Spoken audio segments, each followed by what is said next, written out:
Retrouvez les incorrectibles avec terredefrance.fr, la nouvelle marque solidaire et patriote.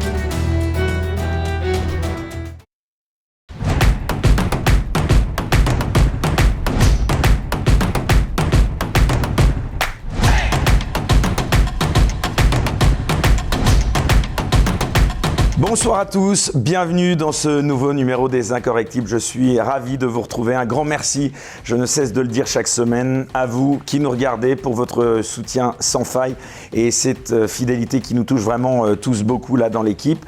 Ce dimanche, je suis particulièrement fier puisque nous allons recevoir dans un instant un invité au parcours véritablement exceptionnel. Écoutez bien, il est ancien fusilier commando. Il a été victime d'un grave accident suite à quoi il s'est retrouvé paraplégique à l'âge de 21 ans. Prisonnier de son corps et de ses douleurs, il pense à la mort comme seule porte de sortie jusqu'au jour où il croise la route d'un professeur qui lui parle pour la première fois de neurosciences.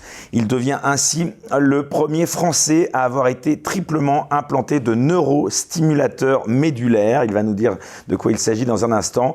En tout cas, ces stimulateurs lui permettent de ne plus souffrir et de recouvrir l'usage de ses jambes et de son bras. Il marche de nouveau. C'est un véritable miracle. Il sait cependant qu'en étant le premier, il a en quelque sorte servi de cobaye pour la science et que sa vie est en sursis. Il est l'auteur d'un livre qui est sorti récemment aux éditions Max Milo, intitulé « Lève-toi et marche », dans lequel il nous raconte ainsi son combat pour sa survie, ses aspirations pour, je le cite, une vie normale. On est donc ravis de l'accueillir ce dimanche soir. Adrien Bocquet, bonsoir. Bonsoir, merci beaucoup. Merci beaucoup à vous d'être venu spécialement à Paris nous voir, puisque vous n'habitez pas à Paris, on ne va pas dire où vous habitez, mais vous habitez dans le sud de la France, c'est ça on peut dire? Oui, il y a un peu de soleil. Alors, on va bien sûr revenir en détail, en longueur, sur ce livre donc, qui est sorti et qui est véritablement un livre passionnant. Mais avant cela, j'aimerais d'abord tout de suite vous demander, vous le disiez, que vous aviez été fusilier commando. Est-ce que vous pouvez d'abord, Adrien Bocquet, nous expliquer ce que sont les fusiliers commando? C'est une unité des commandos d'élite, on peut dire ça? Tout à fait, donc c'est ce qu'on appelle souvent FS pour force spéciale. Les unités de commando, donc vous en avez à la Marine nationale, quelques-unes à l'armée de l'air et à l'armée de terre, qui reforment un groupe, ce qu'on appelle le COS, le commandant des opérations spéciales. Et ce sont, oui, tout à fait, donc des unités à part entière qui sont surtout principalement autonomes et qui font des missions qui peuvent être non conventionnelles ou conventionnelles. Voilà, ce sont vraiment... Rien que les classes, vous voyez que j'ai fait les formations qui sont extrêmement rudes, qui font partie des formations, même pour certaines, les plus dures au monde, pour entrer dans ce corps de commando. Moi, ça me correspondait bien parce qu'étant jeune, extrêmement sportif, passionné par les armes à feu, pour le tir sportif, etc., je réunissais vraiment beaucoup de points pour ce corps des commandos.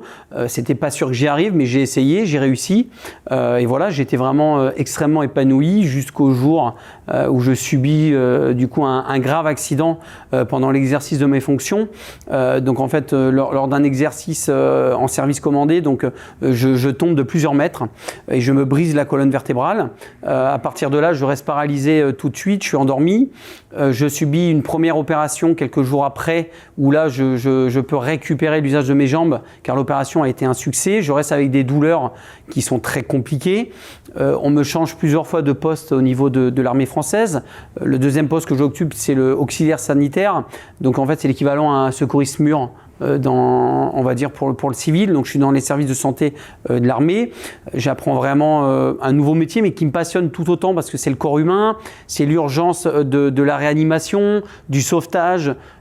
Donc malgré que j'ai pris, on va dire, une première claque dès le début, j'arrive vraiment à rebondir tout de suite. Et de toute façon, j'ai été formé pour rebondir automatiquement. Et par ce biais-là, je me passionne vraiment énormément pour ce deuxième boulot. Et malheureusement, Mon accident me rattrape, j'ai de graves complications, je subis une nouvelle fois une deuxième et troisième opération de la colonne vertébrale. Et là, à partir de là, on m'annonce pour la deuxième fois que malheureusement, je suis inapte à mon deuxième métier. Donc à partir de là, je suis mis en non-activité, on ne sait pas trop ce qu'on va faire de moi, si on me fait partir de l'armée ou pas. Et à partir de là, on me propose un troisième boulot au niveau de l'armée française. Donc là, c'est en tant que magasinier aéronautique armement, rien à voir. L'armement, donc un petit peu en rapport avec mon premier métier. J'effectue ce nouveau métier qui ne me passionne pas tellement, mais voilà, je suis dans l'armée, je suis quand même heureux et content de le servir. Je fais 3 missions, mission Sentinelle. Vous savez, c'est une mission Vigipirate en France, donc ce qui me permet un petit peu de rester dans l'opérationnel, mais en France. Donc ça, j'en étais assez fier. Et à partir de là, de graves complications arrivent. Je suis dans mon véhicule le week-end, et là, d'un seul coup, une énorme douleur. Et je reste complètement paralysé. Et à partir de là, tout démarre malheureusement. On m'endort dans la voiture, je suis envoyé à l'hôpital de Percy militaire à Paris, puis transféré au Val-de-Grâce à l'époque quand c'était ouvert. Et là, à partir de là, je suis complètement paralysé. On voit que j'ai une compression de la moelle épinière, elle ne peut pas être opérable. Donc là, on m'apprend à me sonder, etc. pour uriner et tout. Donc je passe vraiment du tout au tout. Je ne l'accepte pas. Je reste à peu près 2 mois à l'hôpital du Val-de-Grâce et puis je suis envoyé à un hôpital militaire dans le sud de la France, dans un service spécialisé de réadaptation. J'accepte absolument pas ce qui m'arrive. Je pense plusieurs fois à la mort. Je veux mettre fin à mes jours. Je souffre énormément. Je suis paralysé. Je n'accepte pas ma situation. C'est très compliqué. Jusqu'au jour, on va dire, pour un rendez-vous lambda, je croise un médecin qui me parle de neurostimulation médulaire, de neurosciences. Ça m'intrigue, je rentre le soir dans ma chambre et là je vais voir sur internet et je tombe vraiment sur des reportages sur des tétraplégiques qui remarchent grâce à cette technologie et à d'autres personnes qui ont leur douleur qui est diminuée. Je me dis c'est fantastique, il faut que je trouve quelqu'un. J'arrive à trouver un neurochirurgien français qui fait apparemment cette implantation-là. Du coup, j'arrive à prendre un rendez-vous avec ce médecin assez rapidement d'ailleurs, ce qui est rare. J'ai un rendez-vous et là, il a mon dossier médical, je suis toujours en fauteuil roulant, paralysé. Et il me dit, Monsieur Bocquet, je pense que cette implantation, on pourrait vous la faire pour diminuer les douleurs. Je me dis, bon, c'est déjà ça. Déjà, si on peut m'arrêter la morphine, ça sera déjà pas mal. Malheureusement, à côté, vous avez tout un protocole que met en place la sécurité sociale. La médecine de la douleur doit valider, un médecin psychiatre doit valider, vous devez faire des tests neuro extrêmement poussés. Et une fois que tout ça est validé et vert, vous pouvez vous faire implanter. Bien heureusement, pour moi, tout est ouvert. Je revois le médecin, il décide de m'implanter. Je me fais implanter et à partir de là, au bout de 48-72 heures, mes douleurs sont diminuées de plus de 60%. Donc c'est une réussite au niveau douleur, je suis extrêmement content. On diminue les dosages de morphine, je commence un petit peu à être un peu moins titubé, à reprendre un petit peu, on va dire, ma concentration. Et juste après, heureusement, 3 semaines après, je commence à ressentir donc l'épiderme de mes jambes, c'est-à-dire ma peau. Je commence à ressentir la sensibilité de ma peau, puis après des sensations de brûlure, et après je commence à réussir à recontracter mon mollet, ma cuisse, etc. Donc c'est extraordinaire. Le médecin s'y attendait pas du tout, mais il me dit effectivement il y a quelques cas rares où ça marche au niveau fonctionnel et visiblement c'est votre cas. Donc à partir de là, je repars donc en rééducation pendant 11 mois intensifs et grâce à cette rééducation intensive de 11 mois, je réapprends totalement à marcher et à récupérer l'usage de mes jambes. Et à partir de là, je tiens bien à préciser que sans cette rééducation intensive de 11 mois, je n'aurais jamais pu récupérer autant et aussi bien la marche. Donc je pense que même si vous avez une récupération grâce à cette technologie, si vous ne combinez pas à côté de cette rééducation, vous n'avez pas beaucoup de chances de récupérer ou très peu. Du coup, à partir de là, je remarche, ça va mieux, mes douleurs sont diminuées. Je décide donc de créer une association quelques mois après qui s'appelle Engines pour justement faire connaître cette technologie parce que je me dis c'est pas possible. Comment ça se fait qu'on n'en parle pas alors que ça marche pour les douleurs et tout et qu'elle est prise en charge à 100% par la sécurité sociale. C'est ça qui est extrêmement grave. Ça fait 8 ans que cette technologie existe, on n'en parle pas. Et je vais vous donner un exemple moi-même. Pendant mon milieu hospitalier, j'ai connu 2 personnes qui se sont suicidées à cause de leur douleur. Donc moi je me dis mais si on les avait implantés, il se serait sûrement pas suicidé, quoi. Donc c'est à partir de là, je me suis dit, c'est plus possible, quoi. Il faut faire connaître cette implantation-là. Si ça peut éviter à des gens de se donner la mort, il faut qu'on la fasse connaître, surtout qu'elle est mise en place. Donc j'ai créé cette association à la base pour ça. Quelques temps après, 1 an et demi, malheureusement, mes complications me rattrapent. Les médecins m'avaient prévenu dès le début, quand vous êtes énormément traumatisé au niveau du dos lors d'un accident, malheureusement, les étages supérieurs vont se détériorer par la suite. C'est comme ça, mais pas aussi vite. C'est-à-dire moi, en moins de 2 ans, ça a été le cas. Donc au niveau cervico-thoracique. Je commence à souffrir au niveau cervical-thoracique, au niveau de mon bras. Je commence à avoir du mal à serrer mon poing et tout, jusqu'à vraiment à avoir une douleur tellement intense qu'on remet la morphine et on augmente la dose de morphine à cause de ces douleurs-là. Malheureusement, la douleur augmente tellement que je fais des examens très, très poussés et on s'aperçoit donc que j'ai une double hernie compressive au niveau de mon bras et que si on ne m'opère pas, je perds mon bras. Je me dis, c'est pas possible, j'avais mes jambes, je m'en sors, maintenant je vais perdre mon bras. Donc je subis, je ne sais pas si vous voyez, j'ai une grande cicatrice au niveau de mon cou. Donc je subis une double opération cervico-thoracique, on vient vous écarter la moitié du cou. On vous écarte la trachée pour accéder à la colonne vertébrale derrière. Donc qui est l'une de mes plus grosses opérations que j'ai subies sur les vingtaines d'opérations que j'ai eues. Et donc on est venu me changer les disques, on m'a mis pas mal de choses dans le cou, ça se voit pas mais je suis extrêmement bloqué. Pendant 1 mois, ça va un peu mieux. Et malheureusement, 1 mois et demi après l'opération, tout se complique. Mes douleurs sont plus, on augmente la morphine. Et là, à partir de là, je perds l'usage de mon bras. Donc je deviens hémiplégique de mon bras droit. Tous les matins, je me réveille, mes doigts sont atrophiés, mon bras est atrophié. Et à partir de là, donc je souffre, on m'augmente énormément la morphine. Il n'y a aucune solution qui est pour moi, je reste hémiplégique, je reste comme ça pendant 1 an et demi. On augmente les morphines petit à petit jusqu'à arriver à des doses de réanimation, 300 ml jour en sous-cutané, parce que pour que la morphine ait un effet encore plus important, au lieu de prendre des cachets, je me faisais des piqûres. Et à partir de là, se passe un premier arrêt cardiaque. Donc je fais un arrêt cardiaque, encore une fois je suis dans ma voiture, décidément je pense que c'est un peu bizarre. J'ai le réflexe de quand je me sens partir, si vous voulez, d'ouvrir la portière. Je suis arrêté, j'étais sur un parking à ce moment-là. Je tombe par terre, on me retrouve net mort en fait au bord de ma voiture. Les gens à côté qui m'ont vu me réaniment, essayent de me réanimer sur le bord de la route. Je m'en sors, je fais quelques journées de réanimation et je m'en sors. À partir de là, je dois être sevré le plus rapidement possible.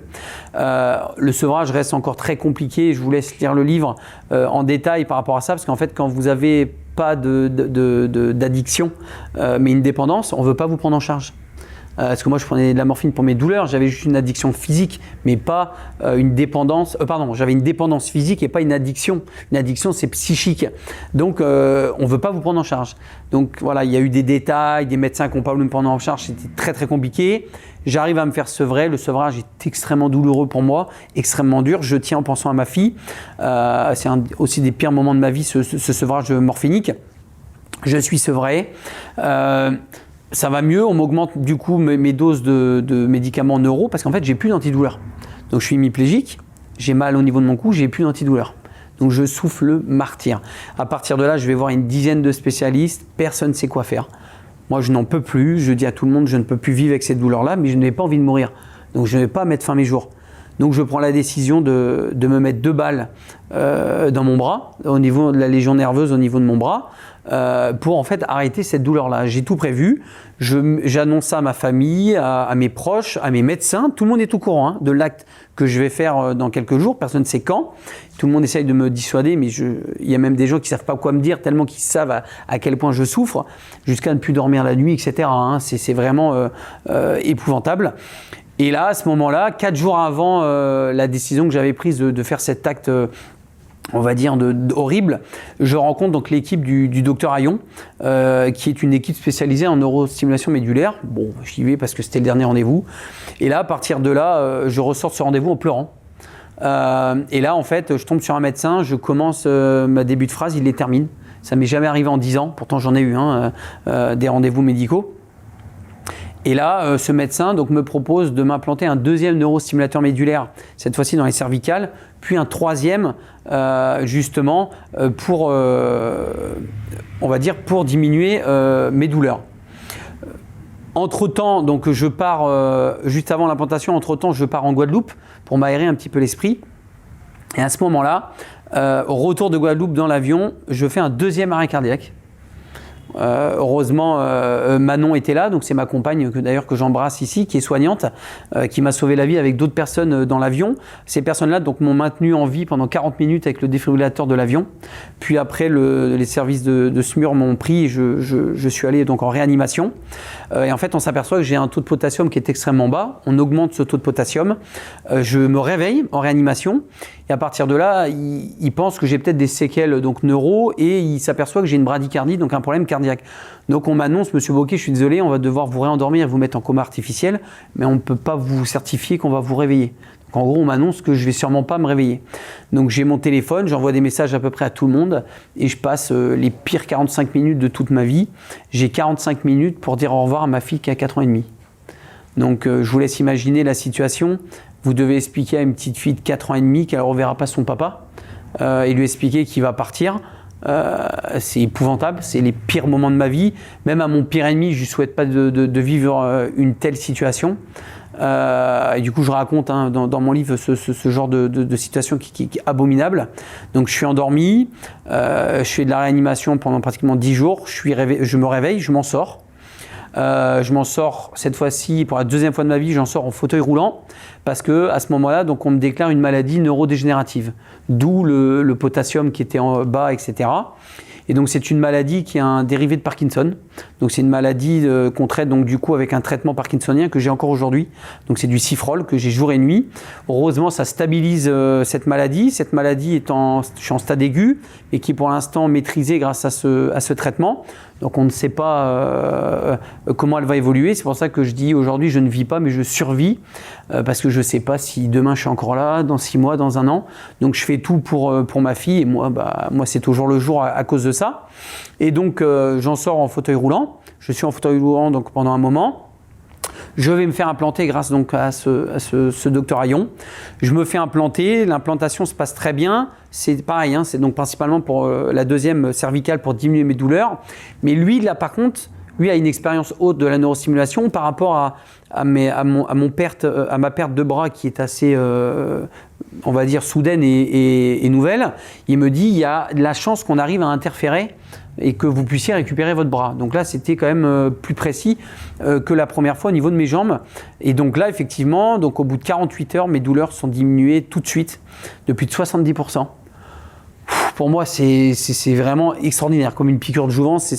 Je souffre à l'agonie depuis 1 an et demi. Et là, je suis enfin soulagé de mon bras et de mon dos, c'est extraordinaire.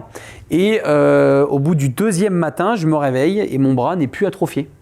Donc au bout de 48 heures, effectivement, la neurostimulation médulaire, ces courants électriques viennent interférer donc, dans cette information qui était erronée. Qu'est-ce que c'est exactement pour les gens qui nous regardent? Alors en fait, vous avez ça se passe en 2 phases, cette implantation-là. On vient vous implanter une petite barrette d'implant directement sur la moelle épinière, au niveau où vous avez votre problème. Et c'est relié donc à un petit générateur, le petit générateur qui est greffé sous ma peau. C'est comme un gros pacemaker x4. C'est une grosse pile et qui est reliée donc directement sur ces petites barrettes. Et en fait, ça vient générer des impulsions électriques continues ou séquencées qu'on vient régler. J'ai une petite télécommande de contrôle que j'ai toujours avec moi dans mon sac. Je peux régler l'intensité, donc je peux augmenter ou diminuer l'intensité. Par exemple, si j'ai mal en faisant quelque chose, je peux tout de suite augmenter l'intensité et hop, ça va me soulager tout de suite. Donc c'est vraiment une technologie qui est vraiment au point. Mais qui est faite pour lutter contre la douleur initialement. À la base, voilà, initialement, ça vient interférer dans l'information de la douleur. Donc l'information, ça vient couper, si vous voulez, l'information qui est donnée entre le membre qui a mal et au niveau du cerveau. Par contre, pour les gens comme moi qui avons une récupération fonctionnelle, si vous voulez, c'est comme si vous aviez un fil électrique qui était un petit peu rompu et qu'on venait faire un pont. Et grâce à ce pont-là, les informations repassent correctement. Donc grâce à cette neurostimulation médulaire, les informations pour la récupération moteur repassent correctement. Donc l'information qui est donnée au cerveau de contracter le muscle ou de bouger le membre repasse. Donc c'est grâce à cette neurostimulation qui est vraiment, c'est des petits filets électriques. Si vous voulez, au niveau de la moelle épinière, vous avez plein de petits filaments où justement toutes ces informations nerveuses, électriques, ce sont des informations électriques, entre votre cerveau, tout passe par la moelle épinière et donne des micro-informations par pulsion électrique par votre cerveau et qui vient générer, je bouge mon doigt, je bouge mon bras, etc. Et en fait, cette neurostimulation, on vient interférer ou accentuer l'information qui ne passe plus ou qui passe mal. Voilà pour schématiser vraiment la neurostimulation médulaire. Et en premier plan, donc ça se passe en 2 opérations. La première implantation, on vient vous implanter donc ces plots.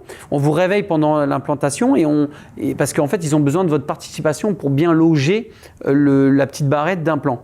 Après, vous en ressortez avec un fil qui sort de votre corps qui est sur un gros générateur extérieur. Pourquoi ? Tout simplement parce que pendant 10 jours, on doit voir que votre corps ne rejette pas l'implant pour voir que c'est l'anti-rejet, quoi.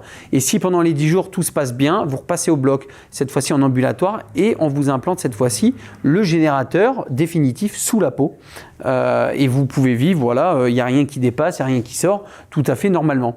Donc moi, c'est ça, voilà, qu'on m'a implanté une fois. Pour la deuxième fois, j'arrive donc du coup à récupérer. Je suis toujours en fauteuil roulant, je récupère mon bras, mes douleurs sont diminuées, mais je suis toujours en fauteuil. On m'implante un 3e neurostimulateur médulaire 1 mois après, donc je deviens le tout premier français triplement implanté d'un neurostimulateur médulaire. Ça ne s'est jamais fait, donc c'est une prouesse. L'équipe du Dr Hayon arrive à faire cette prouesse. Et grâce à ce 3e neurostimulateur médulaire, ça vient donc, on va dire, booster les 2 autres, mais surtout diminuer mes douleurs névralgiques que ma maladie me procurait. Donc grâce à cette diminution de douleurs qui étaient des douleurs névralgiques à cause de cette maladie neuro, je peux donc diminuer mes douleurs neuro tout de suite et au bout de 3 semaines, même à les arrêter complètement. Et donc grâce à cet arrêt de médicaments neuro, j'arrive à sortir pour la 2e fois de ma vie du fauteuil roulant. Je le répète, pour la 2e fois, j'y étais, mais à cause de ma maladie, pas parce que j'étais paralysé des jambes. Et mes jambes ne me tenaient plus, je n'avais plus d'équilibre, etc. Et grâce à l'arrêt de ces traitements extrêmement lourds, j'ai pu ressortir de mon fauteuil roulant pour la 2e fois. Et donc, je deviens le premier triple implanté et avoir récupéré membre inférieur et membre supérieur donc, en même temps. Donc ça a vraiment été une prouesse totale pour l'équipe du Dr Hayon. Et c'est pour ça qu'avec mon association et l'IRME, actuellement, l'IRME c'est l'Institut de recherche de la moelle épinière, on est en train de mettre sur pied donc, une étude de recherche scientifique qui va débuter cet été et début septembre, où on va implanter cette fois-ci une 20aine de patients qui sont paralysés et on va les implanter pour qu'ils puissent remarcher. Et nous, notre but, c'est que l'État français puisse déjà... Parce qu'il y a une lueur d'espoir exceptionnelle avec votre cas. Pour l'instant, vous ne pouvez pas vous faire implanter pour récupérer la marche. C'est que pour la douleur.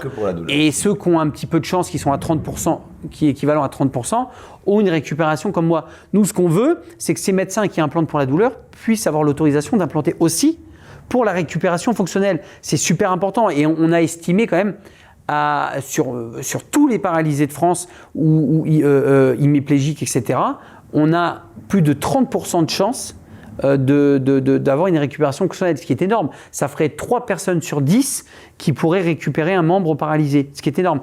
Et attention, je le répète, on va implanter, mais à côté de ça, on va aussi rééduquer. Parce que si vous n'avez pas la rééducation et réadaptation à côté, ce n'est pas possible. Donc nous, on va implanter ces 20 personnes et leur proposer à côté 18 mois de rééducation et de réadaptation. Et on voudrait, si vous voulez, par ces résultats, que l'État, derrière, embroche le pas, vous avez compris, pour permettre à tous les gens qui nous regardent aujourd'hui, qui ont un déficit, de pouvoir faire ça. Oui, parce que ces techniques, pardon de vous interrompre, ne sont pas remboursées pour la plupart par la sécurité sociale. Alors, si, combat. Que pour la douleur. Que pour la douleur. Voilà. Sinon, pour remarcher, il faut payer de votre poche et principalement aller à l'étranger même pour vous faire implanter. Et pourquoi ça n'est pas ça d'après vous, alors que quand on voit que les choses futiles le sont, c'est inimaginable. Surtout que l'implantation coûte entre 30 et 50 000 euros. C'est pas cher quand vous voyez combien coûte un paraplégique par an. Je vous donne un exemple, un paraplégique qui se sonde, donc au niveau urinaire, une sonde urinaire coûte entre 10 et 16 euros par sonde. Une personne peut se sonder jusqu'à 6 fois par jour. Vous rajoutez un fauteuil roulant manuel qui coûte entre 3 et 8 000 euros, le RSA, la AH, tous les compléments, les soins médicaux, infirmiers, rééducation, on en est sur des chiffres de millions, des millions d'euros. Alors que en mettant juste 40 000 euros, vous faites remarcher quelqu'un qui va vous faire économiser des millions d'euros à côté. Et le problème, c'est qu'on ne réfléchit que sur un quinquennat et pas sur plus loin. C'est-à-dire, même pas un quinquennat. C'est-à-dire que quand on pose la question à la Sécu va réfléchir sur 3-4 ans max. Il faut réfléchir beaucoup plus loin. Et si vous réfléchissez sur beaucoup plus haut, vous voyez qu'en fait, on peut gagner, économiser énormément à la Sécu. Et sauf qu'il y a un deuxième problème et qui est beaucoup plus important, c'est les lobbies paramédicales. L'handicapé rapporte énormément d'argent, des milliards d'euros. Je vous donne un exemple. J'ai été reçu 2 fois par Madame la ministre Sophie Cluzel. À chaque fois que je suis médiatisé, je suis reçu. Et après, derrière, plus rien. Donc d'ailleurs, je tiens à vous le dire ici parce que j'en avais pas beaucoup parlé. Avec ce nouveau gouvernement, vous avez plus d'espoir? C'était le même. C'était Emmanuel Macron aussi l'année dernière. Donc voilà, hein, vous faites votre supposition qui est la même. On verra si le gouvernement, on va dire, du handicap et de la santé change, peut-être. Mais en tout cas, celui qui était l'année dernière n'a fait strictement rien pour la neurostimulation médulaire. On n'a jamais eu le sentiment que c'était un combat prioritaire ces dernières années, la lutte contre le handicap, tout, on n'en parle pas. Je suis d'accord avec vous. Les maladies et le handicap. Exactement. Pourtant, là, on a une technologie qui est là, qui est mise en place, qui fait remarcher et récupérer des membres. Et c'est pas grave. On préfère les gens se suicider, parce qu'il y a aussi ça, hein, on a plus de 300 personnes qui se donnent la mort tous les ans à cause de leur douleur, alors qu'on pourrait les implanter. Oh, c'est limite, si on m'a dit, c'est pas très grave. Bon, bah alors on laisse ces 300 personnes se tuer, et toutes les familles à côté, première chose. Deuxième chose, je leur dis, mais pourquoi vous n'ouvrez pas cette technologie à la récupération fonctionnelle? Il y a mes résultats, mais il n'y a pas que mes résultats. Je ne suis pas le seul dans le monde à avoir une récupération fonctionnelle grâce à ça. Il y en a plein. Vous regardez le professeur Courtine en Suisse, aux États-Unis, il y a plein de résultats, etc. Oh, c'est pas très grave. Et en fait, quand on va creuser, ben on s'aperçoit que les lobbies médicaux payent énormément de taxes à l'État. Et vous allez me dire, oui, mais l'État rembourse. Non. Un fauteuil roulant est remboursé à hauteur de 30%. Donc vous prenez un fauteuil roulant, peut-être un semi-électrique à 10 000 €, il va rembourser à peu près 3 000 €. Ces 8 000 € là, ce sont donc ou les mutuelles ou c'est vous qui payez. Donc au lobby, ces 8 000 € là, sur ces 8 000 € que les lobbies vont prendre, vous avez une énorme taxe qui va être donnée au niveau de l'État. Donc vous avez compris. On suppose que l'État... Quand vous parlez de lobby, vous parlez des fabricants paramédicaux. Exactement. Ces lobbies-là récupèrent payent pratiquement plus en taxes que l'État ne rembourse pour l'handicapé. Vous avez compris. Donc vous laissez entendre que finalement c'est une situation qui est presque... Qui est rentable pour l'État d'avoir des handicapés. Et vous avez aussi un rendement donc, des centres de rééducation, de réadaptation, de paramédical. Il y a un énorme business. On a besoin d'handicapés. On a besoin de vendre des fauteuils. On a besoin de vendre des sondes urinaires, etc. Donc moi qui viens un petit peu remuer depuis 4 ans, je dérange énormément. Parce que du coup, ça pourrait peut-être baisser, si vous voulez, cette économie qui est colossale, qui est de milliards d'euros de bénéfices. On a une idée du nombre de personnes, est-ce que vous pouvez nous rappeler en France le nombre de personnes touchées par le handicap moteur qui sont en fauteuil roulant par exemple? Alors j'ai même mieux, parce que on aurait à peu près 1500 personnes par an qui seraient potentiellement accessibles à la neurostimulation médulaire. Il n'y a que une centaine d'implantations par an contre 1500 qui pourraient être implantées. Donc ça vous laisse un prorata. Oui, et puis on est sur 8%, 6%. C'est colossal parce que le nombre de familles touchées de près ou de loin par un proche qui est victime de handicap, il est énorme. Exactement. Donc, et c'est tout un... Moi, vous voyez, j'ai perdu ma vie de famille à cause de ça, ce que je comprends. Les douleurs font que le comportement change. Le conjoint peut ne pas supporter ça et je le comprends tout à fait. C'est aussi pour ça que moi, je ne suis plus avec la mère de ma fille aujourd'hui. C'est parce que j'ai eu un comportement qui était avec mes douleurs exécrables et que ça a été très compliqué à s'adapter. Et je lui en veux pas du tout aujourd'hui. Et effectivement, il peut y avoir des situations qui peuvent amener jusqu'au suicide à cause de ces problèmes familiaux et même de travail. Vous perdez votre travail, vous perdez tout.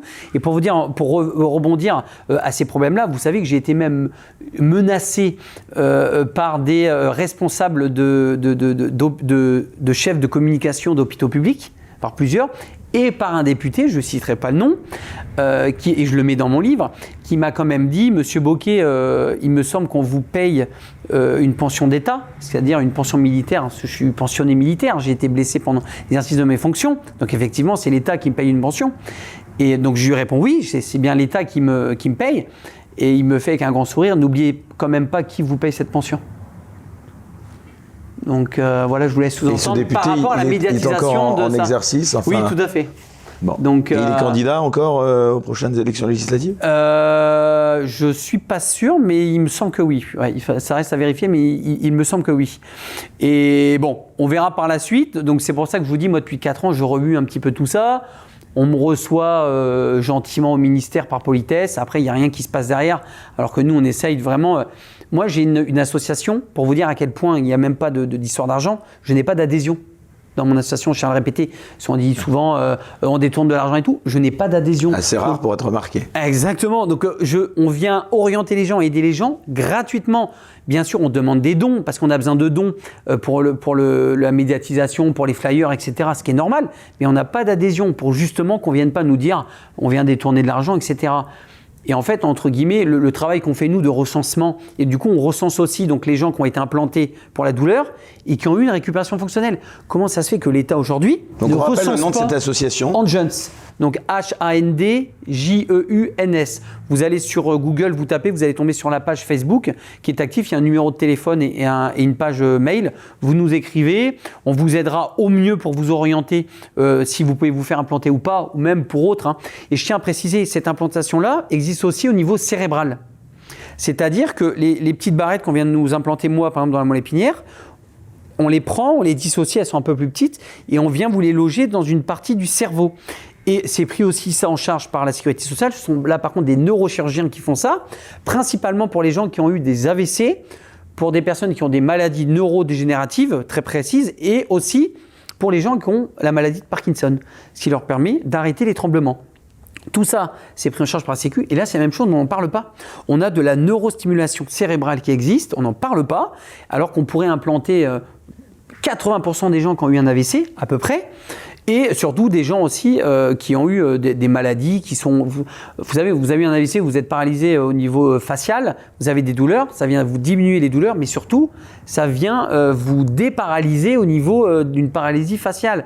Donc c'est super important. Donc vous avez de la neurostimulation cérébrale et de la neurostimulation médulaire, donc au niveau du dos. Et vous avez même de la neurostimulation, excusez-moi parce que j'ai plus le nom, qu'on vient implanter pour la récupération d'une vessie par exemple. Si vous avez des problèmes urinaires, on peut vous implanter donc un neurostimulateur médulaire avec un système électrique pour favoriser la récupération et etc. Donc c'est une technologie, vous avez vu qu'il y a plusieurs techniques différentes qui sont mises en place.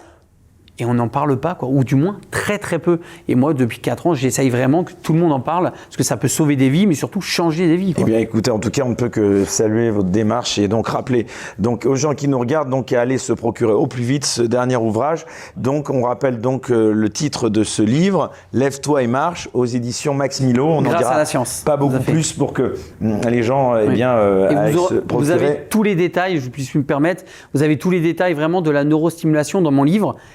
Qui peut l'avoir, comment, pourquoi, voilà, vous avez vraiment tous ces détails-là, parce que même des médecins nous appellent pour avoir des renseignements sur ça, alors que bon, c'est le boulot de la Sécu, mais c'est notre association qui faisons ça. Donc même j'appelle à tous les kinés, les médecins justement qui veulent avoir tous ces renseignements-là, tout est marqué dans mon livre, ou sinon vous appelez l'association. Alors c'est un livre en tout cas événement, donc vraiment encore une fois, on incite tout le monde à aller se le procurer, et c'est une véritable leçon de vie, hein. Donc vous êtes en quelque sorte, vous le dites d'ailleurs, un miraculé. Alors Adrien Bocquet, bien sûr on est ravi de vous recevoir pour parler de ce livre, mais aussi car ça n'aura échappé à personne, vous êtes au cœur de l'actualité, en tout cas depuis quelques temps, on vous voit dans beaucoup de médias avec d'ailleurs des scores d'audience colossaux, c'est assez intéressant parce qu'on ne sait pas comment il faut interpréter cela puisque vous êtes passé de l'anonymat total à une sorte quand même de notoriété assez subite. Et alors, je vais, pour les gens qui nous regardent, apporter une petite mise au point. Et là encore, je trouve ça bien malheureux et triste. À l'heure où cette émission est diffusée, nous ne sommes plus dans le lieu donc, où je vous interviewe, puisque pour des raisons de sécurité, nous avons enregistré juste avant sa diffusion cette émission. Alors pourquoi ? Vous allez nous le dire, et c'est assez édifiant, je crois que c'est d'ailleurs la première fois que vous allez nous le dire. Vous aviez donc, on va le rappeler, récemment fait un voyage en Ukraine pour voir de vos propres yeux la réalité du conflit, on peut le dire, russo-ukrainien. Alors tout d'abord, vous m'avez dit quelque chose donc d'édifiant qui a donc obligé à ce que nous et toute l'équipe qui nous entoure enregistrions cette émission donc avant sa diffusion. Vous êtes aujourd'hui menacé de mort. Oui. Et vous demandez même une protection, c'est ça? Tout à fait. Alors, depuis plusieurs jours, je suis donc réellement menacé de mort sévèrement, jour et nuit. Je reçois donc des appels, des messages. On a même, comment dire, menacer personnellement de venir à moi. Y compris des proches de votre famille. Et des proches de ma famille aussi également. C'est pour cela que mes avocats se sont saisis tout de suite de ces menaces et donc m'ont demandé au parquet le plus rapidement possible donc suffisamment précise en tout cas pour les prendre au sérieux. Voilà, il y avait des preuves accablantes et assez suffisantes. Vous savez d'où elles viennent, d'où elles viendraient? Alors j'ai des numéros extérieurs, des numéros masqués, des numéros en France qui viennent me menacer, donc ça reste quand même compliqué. C'est bien sûr en lien avec les déclarations et mon témoignage. Donc visiblement, pour le fait d'avoir dit la vérité, d'avoir relaté les faits que j'ai vus, je suis menacé de mort. Donc là, je suis vraiment menacé au jour où je vous parle réellement. Il n'y a toujours pas de mesure qui a été mise pour cette protection. Je vous dis sincèrement, j'ai peur. Hein. J'ai peur pour moi-même. J'espère que les autorités vont faire ce qu'il faut. Et c'est pour cela que maintenant, effectivement, comme je vous l'ai annoncé, on ne peut plus annoncer où je vais quand je suis interviewé, etc., par mesure de sécurité, car les menaces sont vraiment beaucoup trop importantes actuellement. Alors, est-ce que vous pouvez rappeler pour les gens qui nous regardent d'abord quelles sont, on va dire, les atrocités que vous avez vues? Qu'est-ce que vous avez vu en Ukraine qu'on ne voit pas dans les médias dits mainstream? Apparemment, voilà, c'est ça qui est à l'origine, c'est ce témoignage qui est à l'origine de ces réactions. Donc, tout à fait. Donc moi, en fait, à la base, je suis allé en... Vous êtes parti combien de temps d'abord? Je suis parti donc début avril, donc dès le 2 avril, et j'y suis resté à peu près 15 jours. En Ukraine, donc pour des missions humanitaires médicales, principalement pour des convois médicaux, c'est-à-dire qu'on récupérait donc du matériel médical d'urgence et on venait apporter donc ces médicaments et ce matériel dans des hôpitaux précaires, des centres médicaux d'urgence, ça pouvait être pour des réfugiés ou pour des civils au niveau de Kiev.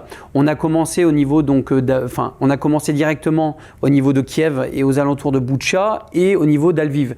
Donc on faisait les allers-retours entre Kiev, Boutcha et Alviv. Et en fait, si vous voulez, par la force des choses, on a fait aussi des orphelinats, parce qu'il y avait des orphelinats qui avaient besoin de matériel et médicaments pour les enfants. D'ailleurs, c'est ce qui m'avait vachement touché. Et ce que je tiens aussi à préciser, c'est qu'au début, j'avais refusé d'y aller parce que je trouvais que c'était trop dangereux. Et j'avais des collègues qui étaient déjà sur place et qui demandaient que je vienne, parce que j'étais auxiliaire sanitaire, hein, comme je l'ai rappelé tout à l'heure, donc j'ai quand même certaines facultés et qualités paramédicales que je pouvais mettre en œuvre là-bas. Et donc du coup, j'ai rencontré quelqu'un à Paris qui a réussi à me convaincre d'y aller, d'aller aider la population ukrainienne, notamment les réfugiés. Donc j'y suis allé principalement pour ça, parce que j'ai été extrêmement touché. Et comme je le dis, moi, vous savez, je ne vis pas, je survis. Hein, donc je vis au jour le jour et j'ai envie que ma vie ait un sens. Donc voilà le pourquoi de ma venue en Ukraine. Et donc du coup, on a commencé donc à faire ces convois humanitaires. On rencontre des militaires ukrainiens, on va dire, dits normaux, et on commence à rencontrer au niveau de Kiev donc de militaires ukrainiens du bataillon Azov. Bien sûr, on rappelle ce qu'est le bataillon Azov. Le bataillon Azov, donc c'est un bataillon qui a été créé donc en 2014. On va dire que c'est ce bataillon-là. Ce sont à la base des volontaires qui sont venus appuyer en 2014 les militaires ukrainiens pour, on va dire, entre guillemets, gagner cette guerre en 2014 et libérer la mer d'Azov. Et donc, ces volontaires ont après, donc depuis 2014, ont été créés et on les appelle maintenant le bataillon Azov, qui a maintenant été reconnu comme un bataillon à part entière de l'armée ukrainienne. C'est sûr que ce bataillon-là est vu un petit peu par la population ukrainienne, et je vous le dis pour l'avoir vu, comme des libérateurs. Parce qu'en 2014, effectivement, ils ont libéré, entre guillemets, l'Ukraine de l'invasion biélorusse et russe, de cette invasion au niveau de la mer d'Azov. Et ce sont grâce à ces volontaires-là qu'ils ont réussi à reprendre la main. Sauf que, il ne faut pas l'oublier, moi c'était la première chose qui m'avait interpellé quand je suis arrivé, c'est leur emblème. On est sur un emblème SS et du Troisième Reich. Il n'y a rien de culturel. On me parle de culture, moi j'arrive sur place, je vois le patch, je vois le Z avec la barre du groupement SS qui est inversé, et après je vois un cercle qui est, si je ne dis pas de bêtises, le cercle noir, là je n'ai plus le nom exact, du Troisième Reich. déjà ça m'interpelle, si vous voulez. C'est la première chose que je le savais déjà avant, hein, mais bon, j'ai pas trop fait attention. Et effectivement là, quand je suis sur place et que je rencontre ces militaires, on voit tout de suite que ces militaires sont à part de l'armée ukrainienne, que ce sont eux qui dirigent, ce sont eux qui donnent les ordres. Il y a beaucoup de militaires, de chefs militaires qui dépendent d'Azov et qui gèrent du coup des militaires donc qui ne sont pas apparentés, Azov. disons-le, à des groupes selon vous néo-nazis, c'est ça? Tout à fait. Enfin, du moins ceux que j'ai rencontrés et ceux qui portaient ce patch, pour moi, étaient néo-nazis et avaient un comportement de toute façon de néo-nazis. Leur comportement, alors je vous dis pourquoi le soir, parce que si vous voulez, ces militaires-là nous protégeaient et nous sécurisaient les convois. C'est-à-dire, on avait certains convois qui étaient dangereux, donc ils nous amenaient, ils nous ramenaient. Donc au bout d'un moment, même les militaires Azov ou d'autres militaires nous ont demandé des médicaments, du matériel militaire, des kits de morphine, des garrots tourniquets, des pansements compressifs israéliens. On leur a donné parce qu'ils en avaient besoin. Donc on a une relation qui s'est installée, parce qu'il y a beaucoup de gens qui se posent la question, mais comment? Mais en fait, quand vous soignez les gens, pourquoi vous voulez qu'ils se méfient de vous alors qu'on est en train de les soigner? Donc forcément, on faisait des selfies, on faisait des photos, etc. Et au bout d'un moment, on arrivait à la première des situations. On était, donc je le rappelle, parce qu'il y a beaucoup de monde qui parle malheureusement, et c'était pas à Boutcha, donc c'était au nord de Kiev, bien au-dessus, où visiblement il y avait eu des combats. Nous, on arrive après les combats, où les combats sont terminés, et on arrive sur place parce qu'on doit passer par cette route pour déposer des médicaments. Et là, sur cette route, on voit des militaires russes blessés. Voilà. Alors précise qu'il y a des gens, vous savez, qui disent que j'y étais pendant les combats. Je n'ai jamais dit que j'étais là pendant les combats. Nous, on arrive toujours après, etc. Et à ce moment-là, je vois un militaire russe, etc. Avec d'autres collègues, on veut intervenir pour pouvoir lui apporter un soin, parce que nous, en tant que soignants, on n'a pas à faire une distinction. Quelqu'un qui est blessé, on doit pouvoir intervenir. Les militaires qui sont là, qui sont des militaires Azov, nous refusent de venir intervenir et de soigner. C'est-à-dire vous empêche? Nous empêche clairement, on insiste. Ils nous refusent de soigner ces militaires, et jusqu'à qu'un militaire Azov en face de moi prenne une Kalachnikov et met 2 balles dans le corps au militaire qui était blessé en face de moi. Et ça, vous l'avez vu d'autres? Je l'ai filmé. Ouais. J'ai une vidéo qui montre ce que exactement je suis en train de vous dire. Et à ce moment-là, le militaire russe est toujours vivant. Donc on dit à ce militaire-là, il est toujours vivant, il est en train d'agoniser, laissez-nous, c'est pas possible. Le militaire Azov reprend une deuxième fois sa Kalachnikov, et cette fois-ci lui inflige une 3e balle qui sera décisive pour ce militaire-là. Et par la suite, donc les autres militaires, ça a été le même processus. On refuse qu'on vienne en aide à ces militaires. Et là, ça a été vraiment le premier acte pour moi de crime de guerre que j'ai vu de mes yeux, qui m'a extrêmement choqué. J'étais là, la Convention de Genève, là, elle n'existe plus. Alors on va vous dire, oui, mais vous ne savez pas ce que ce militaire avait fait ou pas. C'est un militaire qui est blessé, il est emprisonné, enfin il est presque emprisonné. On doit lui donner les soins, c'est comme ça, que ça soit dans un sens ou dans un autre. Visiblement, c'est pas le cas. Donc ça, c'est le premier temps. Le deuxième temps, quelques jours plus tard, on revient sur Boutcha, et là se passe, on est au sud. J'avais dit le nord, excusez-moi, c'était le nord-est donc, de Boutcha. Et là, si vous voulez, vous avez des cours et des entrepôts. Nous, on est là parce qu'on donne des médicaments, on est en transfert, etc. À ce moment-là, j'aperçois des militaires russes qui sont capturés, donc qui sont mains liées, qui sont capturés, qui descendent de camionnettes ou qui sont entreposés dans un hangar. Et là, au moment où j'arrive, chaque militaire qui descend de ces minibus se prend chacun une balle de Kalachnikov dans le genou. C'était normal. Et on arrive à ce moment-là, on donne ce qu'on a à donner. Je vois une dizaine de militaires russes allongés par terre, saignant par le genou. Tous ces militaires, mains liées, s'étaient pris une balle dans le genou. Donc vous avez compris, 1 sur 2 meurt dans l'heure en se vidant de leur sang, parce qu'il n'y a pas de garrot qui est mis. Je crois que sur les 10, il n'y en avait qu'un seul qui avait un garrot, et je pense que parce que c'était un officier, donc il voulait le garder en vie pour pouvoir le questionner.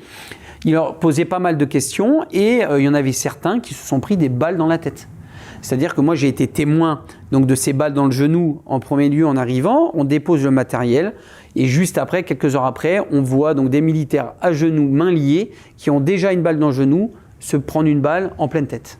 Donc là, on a des exécutions qui sont menées au nord de Boutcha, dans des entrepôts. Je serais incapable de vous dire quel entrepôt de quoi, etc. Je pourrais resituer peut-être le lieu si on me montrait des images. Mais voilà, et là, ce sont donc des exécutions de militaires russes qui ont été capturés à ce moment-là. Et on est début avril, hein. On est vraiment tout début avril. Donc, sachant que l'armée ukrainienne venait que depuis quelques jours de récupérer Boutcha. Donc ces militaires-là, est-ce que c'était des militaires qui avaient fait la guerre de Boutcha ou qui venaient du Donbass? J'en ai aucune idée. Parce qu'on s'est posé beaucoup de questions pour ces militaires-là. Je ne saurais pas vous dire, ces militaires russes, où est-ce qu'ils ont été capturés. Je ne sais pas si c'est par rapport à Boutcha et qu'ils ont été gardés pendant quelques jours et après, j'en ai aucune idée. Ça, après, c'est là, voilà, hein, on part très loin. Et après, on continue, etc.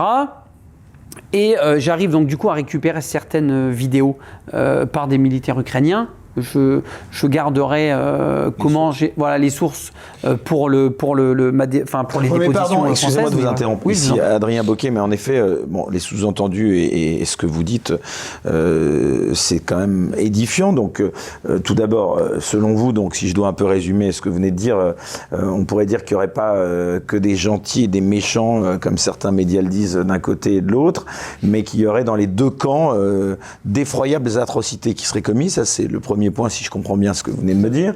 Et d'autre part, en revenant à ce que vous me disiez juste avant, vous laisseriez donc penser que donc l'Europe et donc nos alliés, donc aujourd'hui, nous-mêmes livrerions des armes à ce qu'on pourrait qualifier de gens qui sont des néo-nazis, c'est ça? Exactement, mais en fait, si vous voulez... Alors, pourquoi je vous dis ça? Pardon, oui. Je termine juste cette question et après je vous laisse répondre. D'abord... beaucoup de gens qui nous regardent, et avant évidemment que cette émission ne soit diffusée, on a reçu beaucoup de messages. J'ai envie de vous demander, vous, d'où vous venez, camarades? Est-ce que vous n'avez pas de lien avec la Russie, puisqu'on peut avoir l'impression, en vous écoutant, que vous n'êtes peut-être pas tout à fait objectif? Est-ce que vous pouvez, ici, solennellement, nous dire un peu ce qu'il en est? Vous n'avez aucun lien, vous n'êtes instrumentalisé par personne? Absolument pas, et je suis surtout payé par personne. Parce que vous avez dû voir dans les commentaires, tous les gens disent « je suis de la propagande russe, je suis payé par les Russes ». Je suis payé par personne, on ne m'a jamais payé pour dire ça, et je tiens quand même à vous signaler que j'ai des vidéos en ma possession, et dans tous les médias que j'ai fait, je le répète toujours. Vous savez qu'on peut faire dire ce qu'on veut à des vidéos, ça peut même être des atrocités commises par un camp qui en réalité C'était ne juste sont pour par vous l'autre. préciser que ces vidéos, j'ai toujours montré les vidéos avant de faire les témoignages dans tous les plateaux dont je suis passé. Parce que du coup, après, on me dit, je témoigne, mais j'ai pas de preuves, etc. Non, non, oui, ça, les vidéos ont été montrées la avant. véracité de ces vidéos et des atrocités commises, semble-t-il, dans ces vidéos. Ce qui est quand même marrant, enfin, si je puis me permettre, c'est que j'ai fait mon premier témoignage et une semaine après, vous avez quand même l'article du Monde qui sort et qui authentifie mon témoignage et qui authentifie certaines de mes vidéos. Donc certes, certaines de ces vidéos avaient déjà été postées quelques semaines auparavant sur YouTube. Je le répète, ça fait partie de certaines vidéos que j'ai, mais ce ne sont pas la totalité de mes vidéos. J'ai des vidéos qui n'ont jamais été diffusées. Et je le répète aujourd'hui. Et vous avez quand même... Vous en détenez encore beaucoup de vidéos? Quelques-unes, oui, quelques-unes. Et je tiens quand même à dire que Le Monde a fait quand même une grosse enquête. Vous avez dû voir l'article et qui authentifie totalement, en fait, si vous voulez, mon témoignage. Et je tiens à répéter, je n'ai pas travaillé avec Le Monde. Le Monde ne m'a pas payé une semaine avant pour dire ça, etc. Je n'ai strictement aucun lien avec le journal Le Monde. Et au contraire, je vous invite vraiment, tout le monde, à aller voir cet article Le Monde et vous verrez que moi, mon témoignage, je l'ai fait bien avant la sortie de cet article. Donc, ce qui prouverait, si vous voulez, une certaine authenticité à mon témoignage. Je tiens aussi à vous signaler que, bien entendu, je ne vais pas tout garder pour moi. Je veux qu'il y ait une enquête. Moi, je vais dévoiler à l'État encore une fois de vous international. interrompre, comment vous expliquez, Adrien Bocquet, que ce que vous dites ne soit relayé quasiment, en dépit de l'article du Monde, par aucun média dit mainstream en France? Moi, je pense que ça dérange. Je suis revenu en France, on voit que les exactions russes, aucune ukrainienne. Je suis désolé. Moi, je suis allé pendant 15 jours en Ukraine, j'ai vu des exactions commises par des Ukrainiens. Pourquoi ces exactions-là, qui ont été prouvées, validées par les Américains et par le journal Le Monde, pourquoi ces vidéos-là ne sont pas passées par les journaux français ? Alors qu'on les voit, vous avez sur YouTube, etc. C'est la question que je vous pose. Pourquoi d'après vous ? Moi, je pense... après, ça reste un avis personnel. Mais on pourrait sous-entendre que on voudrait, je pense que ça serait comme on voudrait orienter, si vous voulez, le positionnement politique en disant, si vous voulez, les Russes c'est les grands méchants et l'Ukraine ce sont les grands gentils. Moi, quand je suis revenu en France, c'était cette impression-là. Il n'y a plus aucune nuance, quoi. Non, il n'y a pas de différence. Moi, je pense qu'au contraire, si on parlait même de nuance, si on parlait des deux côtés des crimes, l'agresseur, c'est quand même bien la Russie. Vous êtes d'accord avec ça? Bien sûr, mais donc ça justifie que l'Ukraine torture et assassine des militaires qui se sont rendus. Donc ça justifie des crimes de guerre. Que l'Ukraine se défende. Non, mais se défendre. Là, je vous parle de crimes de guerre. Je vous parle de torture.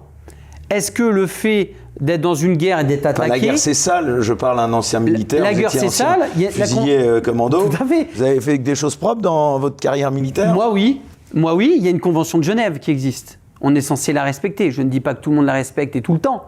Mais ce que je suis en train de vous dire, c'est qu'effectivement, une guerre, c'est compliqué. Une guerre n'est jamais propre. Il y a toujours, entre guillemets, des saletés qui se passent. Mais là, ce que je suis en train de vous dire, c'est pourquoi on ne montre que les saletés russes et on ne montre pas les saletés ukrainiennes. Je ne remets pas en doute qu'il se passe des choses aussi côté de la Russie qui est condamnable. On en a vu. Je nie absolument pas ça. Mais pourquoi, dès qu'il y a des vidéos qui sortent sur les Ukrainiens, on minimise et on n'en parle pas? Vous voulez quelque chose de simple? Pourquoi on ne parle pas du régiment Azov à qui l'Europe et la France donnent des armes? On donne des armes à un bataillon néo-nazi. Pourquoi l'État français, vous avez personne au niveau politique du gouvernement français qui s'explique sur le fait qu'on donne des armes à un bataillon néo-nazi? Ils vont vous dire non, mais on donne les armes à l'Ukraine. On doit demander des comptes à l'Ukraine. On donne des armes à l'Ukraine, l'Ukraine doit dire où et à qui va ces armes. C'est trop facile. Et on ne peut pas, l'Europe et la France, moi en tant que militaire je suis bien placé, on ne peut pas justifier de donner des armes à un groupement néo-nazi. Comment vous pourriez expliquer qu'on donne des armes à un groupement néo-nazi qui prône des sigles néo-nazis? Vous voyez bien qu'il y a un problème au niveau des médias. On ne parle pas. Dès qu'on parle de néonazisme, on diminue. Je ne vais pas citer, je suis passé, vous savez, de nombreuses fois sur les plateaux télé. Un plateau télé, l'un des plus vus, je ne vais pas le citer, m'a dit de me taire au plateau. Ah bah si, là, il faut dire qui. Si, non, bah si. Non. Ah bah non, mais là, il faut aller on m'a jusqu'au dit bout. de me taire, on m'a dit, vous dites trop de néo-nazis, il faut une chaîne d'information. Donc voilà, j'en ai fait quelques-unes, donc voilà. C'était pas BFM? Et je ne dirai rien. Et on m'a dit de me taire, sur ce plateau. On m'a même fait sortir plus tôt que je ne devais sortir parce que je parlais trop de ça. Vous vous en sous-entendez quoi? Et en plus après quand vous parlez en off, de toute façon moi je m'en fous, je dis tout. Mais là vous en dites pas assez. Si. Cette chaîne d'information, il faut la citer. Si c'est une chaîne d'information qui a non, parce que après je pourrais être poursuivi pour diffamation ou autre, parce que ce que je suis en train de vous dire là, ça reste. C'est une émission du matin avec beaucoup de chroniqueurs, c'est ça? C'est une émission d'information, l'une des plus grosses de France. Je peux pas vous dire parce que vous savez très bien qu'on peut me tomber dessus derrière pour diffamation. Je peux pas vous prouver qu'on m'a sorti du plateau avant, etc. Donc voilà, vous savez très bien. Ça n'engage évidemment, c'est notre propos qui n'engage que vous, donc que moi, qui vous aurait donc demandé de sortir du plateau plus tôt que prévu, exactement. Bah, c'était peut-être un hasard. Le hasard, j'ai envie de vous dire, regardez les plateaux que j'ai faits, regardez les personnes qui m'interrogent, les malaises. Sur certains plateaux, il y a eu des gros malaises, d'accord? Donc ça veut dire que ce plateau ne s'attendait pas à que je dise certaines choses. Le seul plateau où j'ai pu donc montrer le signe Azov était chez Sud Radio. Tous les autres, je n'ai pas pu sortir ce chez André Berkoff. Chez André Berkoff, tout à fait. Tous les autres, je n'ai pas pu amener. Alors comment vous expliquez cela, Adrien Bocquet? Moi, ça me dérange. Cette désinformation, exactement. C'est-à-dire que dès qu'on parle d'Azov, il ne faut pas parler d'Azov. Il ne faut surtout pas parler de leur emblème. Leur emblème est un emblème néo-nazi. C'est comme ça. Je l'ai montré chez André Berkoff sur Sud Radio. Mais comment vous expliquez que le traitement médiatique, si donc on écoute ce que vous nous dites, soit si uniforme, si pro-ukrainien, qu'aucun contrepoint ne soit vraiment apporté selon vous? Mais je pense parce que ça dérangerait l'opinion publique et notamment l'opinion peut-être politique qui a été démarrée depuis cette guerre, c'est-à-dire les Russes sont les plus gros méchants. Effectivement, c'est eux qui ont commencé la guerre et tout. Attention, je nie pas ça. Voilà. Je parle vraiment en termes médiatiques. Ah non, attention. On met bien je les choses dis pas que... il y a un agresseur, un agressé. Exactement, bien sûr. Il y a aussi le pourquoi il a commencé cette guerre, on peut aussi discuter. Alors, quelle est, selon vous, la véritable cause du conflit, justement, qui a lieu aujourd'hui, d'ailleurs, aux portes de l'Europe? Donc, ça nous concerne. Moi, si vous reprenez, je vais encore faire jaser, mais c'est pas grave, je commence à être habitué.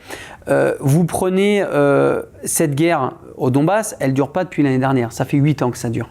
Ça fait 8 ans, il y a eu 14 000 morts. En 8 ans. Sur ces 14 000 morts, effectivement, il y a eu à peu près 3 500 civils. Donc on serait à peu près, allez, je vais arrondir plus bas, à 10 000. Il y a eu 10 000 russophones de tués pendant la guerre du Donbass. Au bout d'un moment, M. Poutine a tapé du poing sur la table et a dit maintenant, stop, ça va s'arrêter. Et effectivement, il avait aussi toutes les preuves pour prouver, il le dit, et ça par contre je suis d'accord avec lui, d'éradiquer ce néonazisme qui est en train de prendre une proportion flagrante au niveau de l'Ukraine. Je vous le confirme, j'ai été sur place. Donc ça n'est pas un prétexte, non, donc, vous allez sur place, c'est une réalité. Mais vous avez des militaires qui ont des patchs néo-nazis et qui ont des langages des néo-nazis. J'y étais là, mais là on va encore dire que je mens et tout, mais c'est pas grave. Moi j'ai entendu des conversations, on parlait sur les juifs, sur les noirs, que s'ils arrivaient à choper des juifs ou des noirs russes, militaires russes, ils les dépeceraient, etc. Vous arrivez, il y a un petit bras qui est balancé pour le Heil Hitler, vous avez des militaires Azov qui ont des beaux tatouages néo-nazis sur eux, et tout ça je l'ai vu en fait. Tout ça, c'est la réalité. Vous pouvez regarder sur Internet. Ça fait des années qu'on voit certains militaires Azov, justement, avec des tatouages, prôner, faire des signes hitlériens, etc. Mais c'est la réalité. Et on est en train de donner des armes à ces gens-là. Moi, je ne peux pas concevoir ça.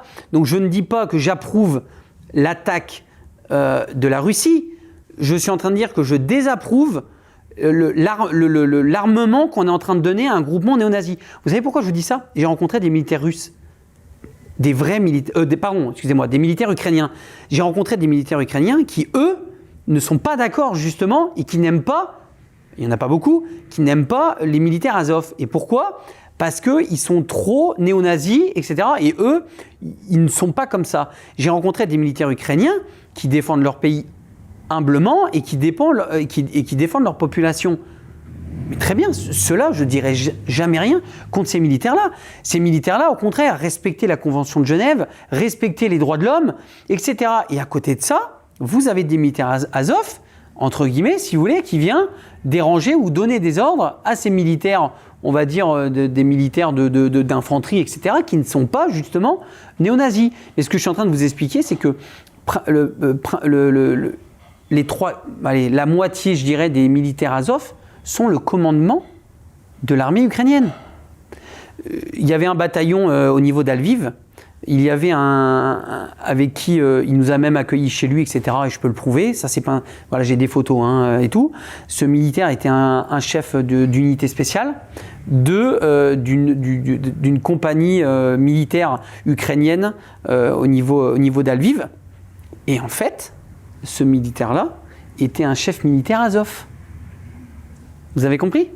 Donc quand je suis à Lviv et qui dirige ces militaires-là, le scratch est retiré et devant, on va dire, l'Europe, je suis chef militaire de la compagnie Intel, et qu'en gros, quand vous n'êtes pas là, le scratch du militaire Azov, entre guillemets, c'est pour visualiser, est remis. Et en fait, c'est un haut chef du commandement Azov qui dirige une compagnie de l'armée conventionnelle ukrainienne. C'est pour ça que je pense qu'il y a autant de problèmes et qu'on vient de me dire oui, mais les armes vont pas à droite à gauche. Les armes il y en a plein. J'ai été témoin des armes qui sont passées au niveau de la frontière de la Pologne, qui sont amenées à Lviv. J'étais à Lviv lors du dernier bombardement d'Lviv, quand il y a eu les 5 missiles qui ont tapé à Lviv. J'étais à 500 mètres d'un point d'impact, tous les trucs ont explosé. Je suis allé au niveau de ce point d'impact, je vais vous dire quelque chose qui est très grave. Et ça a été dit, hein, il y a eu 3 points d'impact sur 5 qui étaient des points d'impact de dépôt de munitions. Ce dépôt de munitions d'armement, c'était pour la plupart des munitions d'armement qui avaient été données par l'Europe, qui avaient été passées par la frontière polonaise, c'est reconnu, hein, ce que je vous dis là, ça avait été reconnu officiellement. Donc c'était de l'armement qui avait été donné, qui avait été entreposé entre guillemets en douce à Lviv, le temps de dispatcher au niveau de l'Ukraine et de Kiev, d'accord ? Cet armement a été entreposé dans des milieux civils. Résultat, 8 morts, 8 adultes morts, 2 enfants extrêmement graves blessés, je crois même qu'il y a un enfant qui est mort. Comment vous expliquez que de l'armement est mis dans des locaux en douce, collé à des civils qui ne sont pas au courant ? Forcément, les points de chute des Russes, c'est de taper l'armement. On tape l'armement, tous les civils à côté meurent. Comment vous justifiez que cet armement est planqué dans des milieux civils ? Ça s'appelle prendre, on va dire, les civils comme bouclier. Alors ils vont dire, oui, mais c'est la guerre, c'est pas facile. Attendez. Vous pouvez toujours trouver un lieu de stockage dans une zone où il n'y a pas de civils. Pourquoi mettre déjà, bon, vous le savez, hein, l'armement est déplacé dans des camions civils, etc., pour justement qu'on ne reconnaisse pas, ça c'est tout à fait normal. Mais pourquoi là, notamment lors du dernier bombardement d'Lviv, et vous avez vu, hein, il y a eu donc un garage qui a explosé, des maisons qui ont explosé, etc. Parce que vous savez, c'était tout des maisons comme des locaux collés. Et en fait, il y avait une sorte comme d'entrepôt. Ils avaient mis en fait de l'armement en attente. Et tout à côté, c'est que des maisons, des gens, des enfants, etc. Et en fait, là, moi, je suis sur place et au bout d'un moment, vous voyez ça, mais je me dis, mais attendez, ils mettent quand même de l'armement et des munitions. Et je vais aller loin dans mes propos. Vous savez à quoi ça me fait penser ? Ça me fait penser au Hamas, en Palestine, qui mettait des lance-missiles dans des cours d'école. Après, l'armée israélienne donc bombarde. Malheureusement, il y a des enfants qui sont morts. Forcément, les lance-missiles avaient été mis, vous savez, dans des cours d'école. Et ça m'a tout de suite fait penser à ça. Tiens, on vient tout de suite mettre de l'armement dans des milieux civils, comme ça, si jamais les Russes attaquent, on dira que ils attaquent la population. Mais en même temps, vous mettez de l'armement dans un milieu civil. Donc c'est sûr qu'il va y avoir des dégâts civils. Et ça, c'est jamais repris. On va dire, oui, il y a eu ça à côté de reposage, et hop, et on parle d'autre chose. Je suis désolé. Pourquoi on ne demande pas des comptes à l'armée ukrainienne ? Pourquoi vous entreposez des armes dans des milieux civils ? Et ça, vous détenez les preuves de ce que vous avancez ? Celle que je suis en train de vous dire, j'ai pas besoin. Le dernier bombardement d'Lviv, il est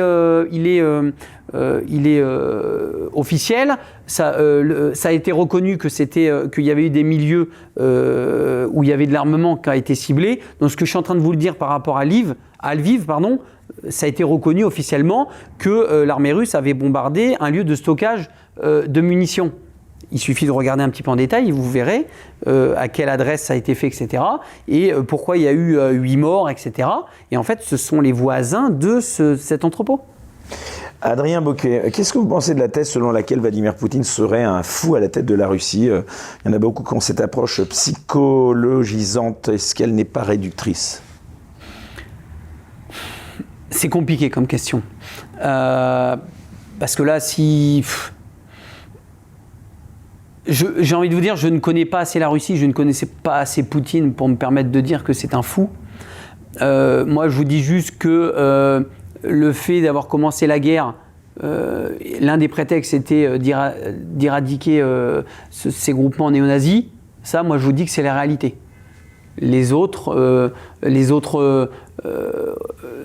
prétextes qu'il a pris, on peut en discuter, mais en tout cas, ce prétexte-là, moi, je vous le valide. Moi, où je suis extrêmement surpris, vous savez, là, il est passé à la télé récemment, parce qu'il a fait un congrès, excusez-moi, je ne sais plus quel congrès avec d'autres pays à côté. Je l'ai trouvé très calme. Vous l'avez vu comment il s'exprime, comment il parle de l'Occident. En fait, je pense surtout qu'il en a, excusez-moi du terme, strictement rien à faire de nous. Vous pouvez dire que c'est un fou ou quoi que ce soit. Moi je dis rien, je rapporte juste que beaucoup de ces détracteurs, évidemment. Et les détracteurs disent oui, c'est un fou, machin, mais je pense qu'il s'en moque, mais d'une force. Il n'a pas besoin de l'Europe. D'après ce que je vois, la Russie n'a absolument pas besoin de l'Europe. Et ça se ressent. Et quand vous voyez sa zénitude, quand il parle de l'Occident. Affiché, mais bon, en tout cas, l'opération, elle dure un peu plus longtemps que prévu quand même. Tout à fait. Après, tout se discute. Moi, si vous voulez mon point de vue militaire, déjà, sur un point stratégique, vous avez vu que les premières lignes qu'il a envoyées, ce sont des jeunes soldats, des très jeunes soldats, et de l'armement qui n'était pas très moderne. Je vous donne un exemple, les chars.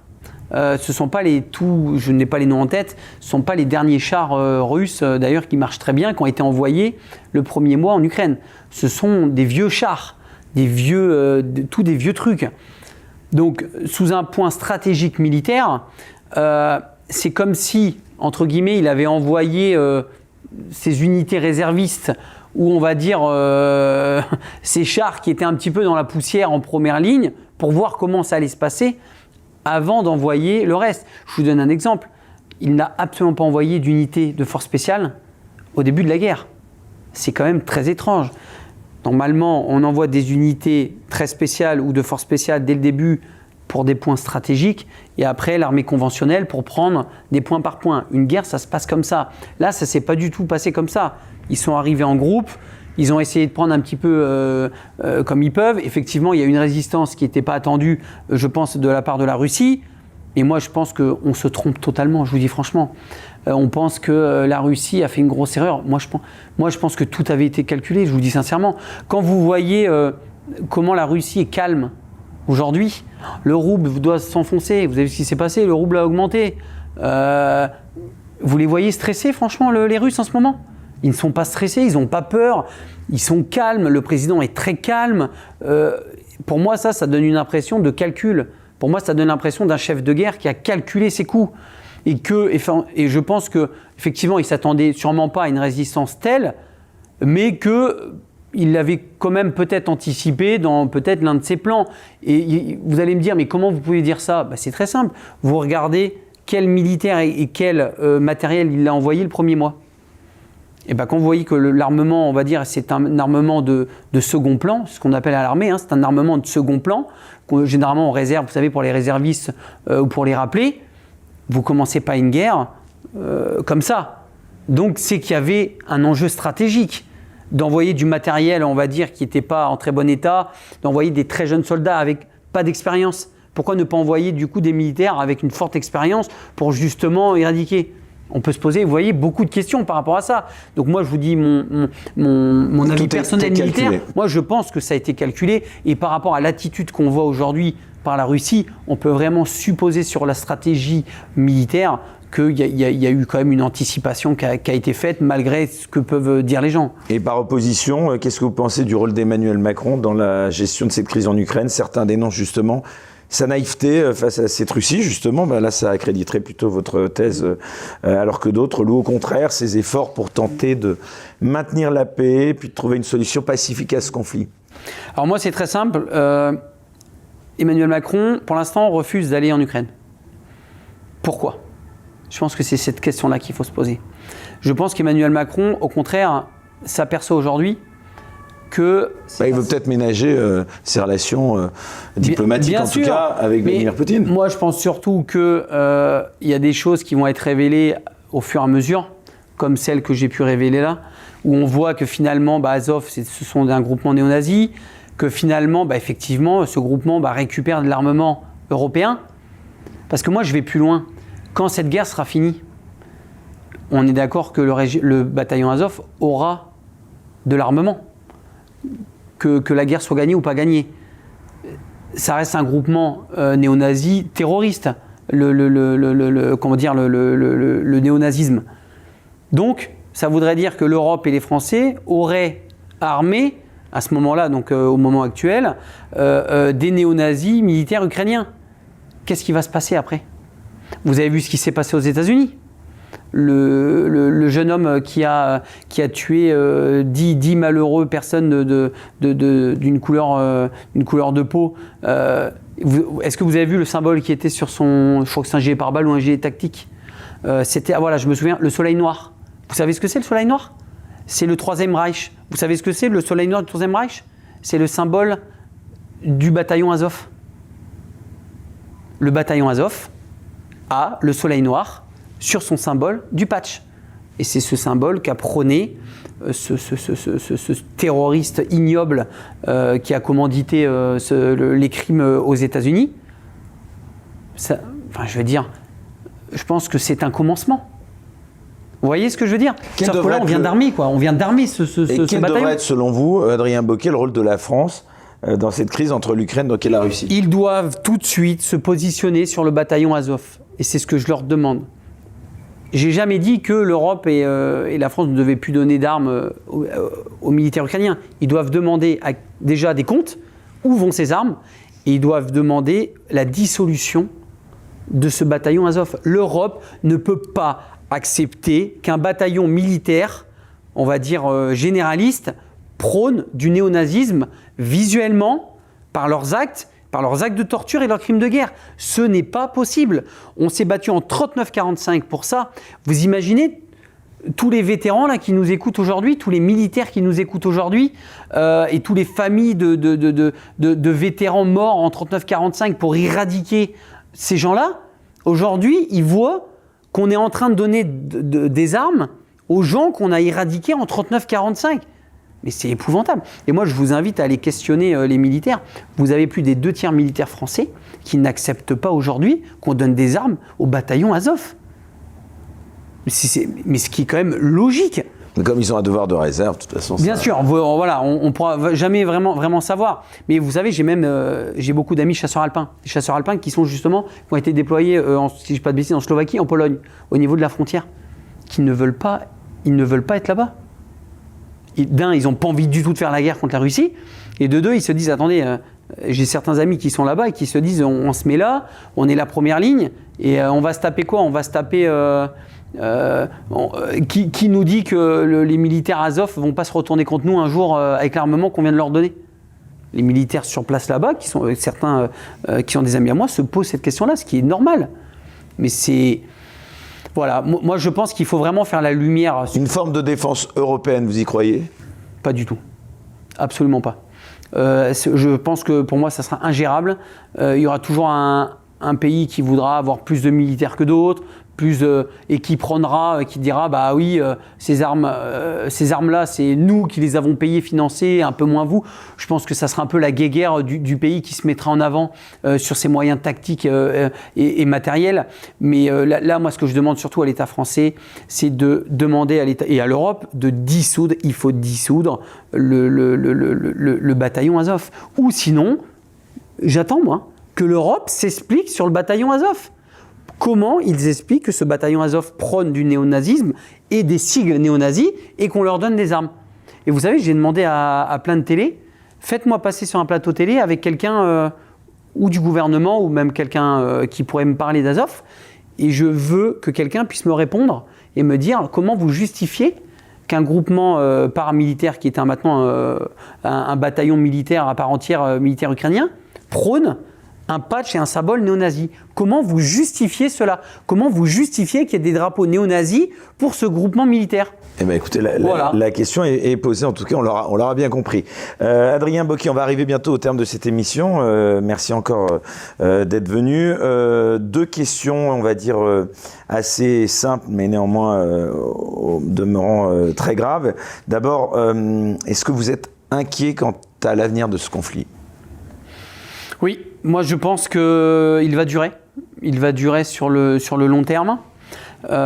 J'espère qu'il n'y aura pas une escalade, on va dire, de la violence au niveau nucléaire. Et ben voilà, c'était la deuxième question que je voulais vous poser. Est-ce que vous pensez que ce conflit pourrait se généraliser et se transformer en guerre mondiale, voire nucléaire?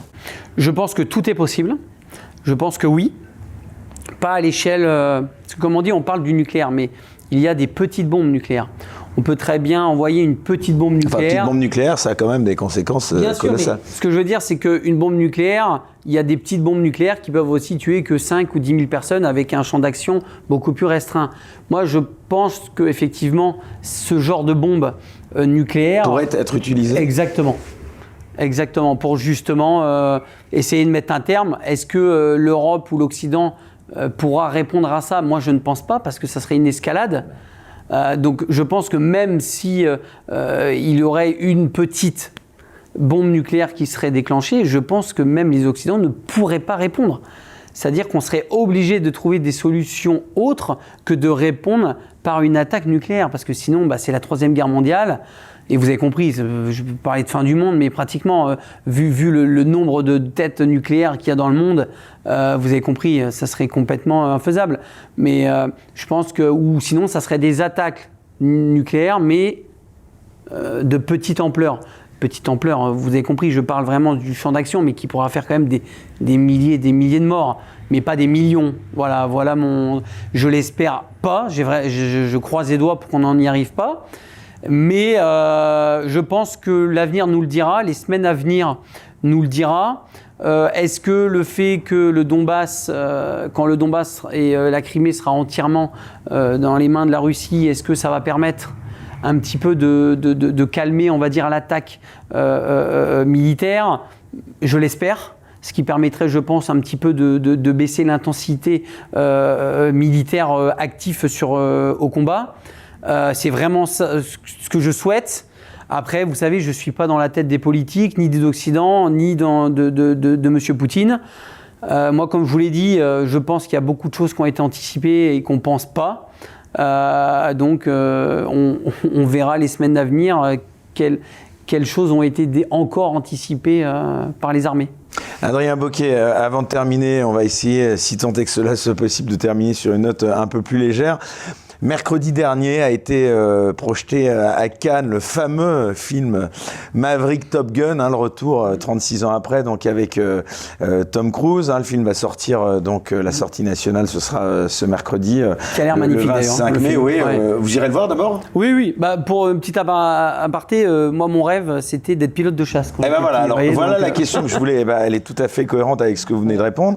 Il y a quelques personnes qui sont un peu offusquées, et selon moi, à titre personnel, je le trouve assez à juste titre, mais bon, qu'est-ce que vous avez pensé de cette action de la patrouille de France qui est venue survoler l'après-midi de la projection, donc à l'occasion de la projection de ce film au Palais des Festivals. Honnêtement, alors que la guerre est à quelques portes de l'Europe, la patrouille de France n'a pas d'autre chose à faire que de voler au-dessus de Cannes pendant le festival. Je suis entièrement d'accord avec vous. Après, moi, je suis la patrouille de France, c'est beau ce qu'ils font. Je vais vous donner un avis personnel et qui est un avis qui est... Non, mais ça, on est tous d'accord. Oui. Est-ce que justement, est-ce que Tom Cruise, est-ce que Top Gun, film américain de surcroît, méritait d'avoir cet hommage de la patrouille de France? Beaucoup disent que c'est parce que il paraît que ça aurait suscité beaucoup de vocations au sein de l'armée même française. Je pense que c'est quand même en lien, on va pas cracher dessus, on parle d'un film... Le pouvoir du cinéma, non, c'est important, c'est ça? Oui, non, je pense que c'est quand même en lien avec... on parle de films d'avions de chasse et patrouille de France. Sur ça, moi je trouve ça, je vous dis sincèrement, un petit peu normal. Ça vous a pas choqué? Non, ça m'a pas choqué qu'il y ait un lien avec un film planétaire, le volume 2 d'Avions de chasse, et que justement la patrouille de France passe. Moi, ce qui m'a plutôt choqué, c'est plutôt l'élocution du président ukrainien pendant le festival de Cannes. C'est un autre, une autre question. Oui et non, parce que c'était lors de la cérémonie d'ouverture. Pendant la cérémonie d'ouverture, l'acteur Zelensky vient parler devant l'écran. Qu'est-ce qu'il vient faire au Festival de Cannes? Il venait présenter un film? Non, enfin bon, vous avez vu. Je pense que voilà, il y a certaines choses qui devraient... Ça reste un chef militaire actuellement. Il n'a rien à faire au Festival de Cannes. Quel est le rapport entre les producteurs hollywoodiens et du monde du cinéma et la guerre en Ukraine? Hormis qu'effectivement, il avait été acteur, mais là, il ne s'est pas présenté en tant qu'acteur au Festival de Cannes. Il s'est présenté en tant que chef de guerre ukrainien au Festival de Cannes. Donc moi, j'aimerais bien qu'on arrête de tout mélanger, surtout. Et je pense que c'est peut-être une parution médiatique qui a été un petit peu trop, qui a été dérangeante. Moi, ça m'a vraiment dérangé, de le voir au Festival de Cannes. Ça n'a strictement rien à voir. Et là, on commence vraiment, vous voyez, à tout mettre, en fait, à mélanger la guerre ukrainienne avec le Festival de Cannes. Quel est le rapport? Voilà, il n'y en a aucun. Voilà. Après, pour les avions de la compagnie, de la patrouille de France, bon, ça se discute. Après, vous savez, moi, la patrouille de France, j'ai jamais été vraiment pour, parce que c'est pour moi mettre en danger des militaires français pour amuser la galerie. Bien sûr, c'est beau ce qu'ils font, c'est magique. Parce que c'est très dangereux, ils volent mais bien sûr. En fait, tous les ans, ça coûte des millions d'euros aux contribuables. Donc ça nous coûte énormément d'argent. On a oublié d'ailleurs de préciser, c'est vrai que ça a un coût. Mais bien sûr, mais c'est des millions d'euros que ça coûte. Là, ça c'est intéressant ce que vous dites. Cette démonstration, on va dire, ça a coûté, vous dites plus d'1 million d'euros, ça c'est clair. Parce qu'en fait, ce que vous n'avez pas, c'est que vous avez les avions, mais vous avez toute la logistique à côté, qu'il faut déplacer, etc., l'entretien des avions, bien sûr que oui. Donc, je n'ai pas le chiffre exact, je ne vais pas vous dire n'importe quoi, mais c'est à peu près ça. Et même... Alors, on va peut-être vous répondre à ça, que ça fait aussi parler de la patrouille de France. Bien sûr, mais est-ce qu'on a besoin, pour mettre en avant l'armée française et l'armée de l'air, de mettre en danger, alors je ne sais plus combien ils sont, pardonnez-moi, combien il y a d'avions. Bon bref, le nombre d'avions qu'il y a, on va dire, ça met un certain nombre de pilotes qui font des acrobaties absolument spectaculaires. Les unités d'élite là. Bien sûr, mais ça vous ne dérange pas que tous les ans, ils se mettent en danger de mort lors de leur figure pour amuser la galerie?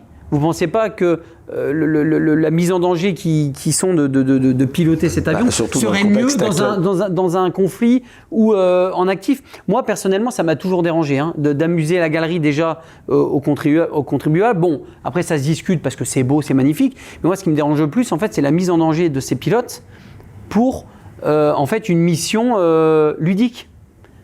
Vous voyez, il y a eu des accidents. Il me semble qu'il y a déjà eu 2 pilotes morts de la patrouille de France.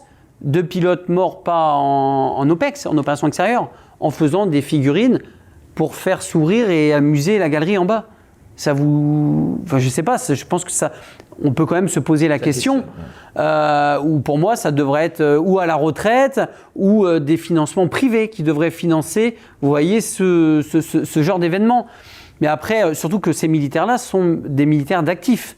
Donc ils sont militaires actifs quand ils sont en train de piloter ces avions, ces Alpha Jet plus précisément, et ils mettent en danger leur vie. Alors vous allez me dire, oui mais quand ils s'entraînent c'est pareil, ils mettent leur vie en danger. D'accord, mais ils s'entraînent pourquoi ?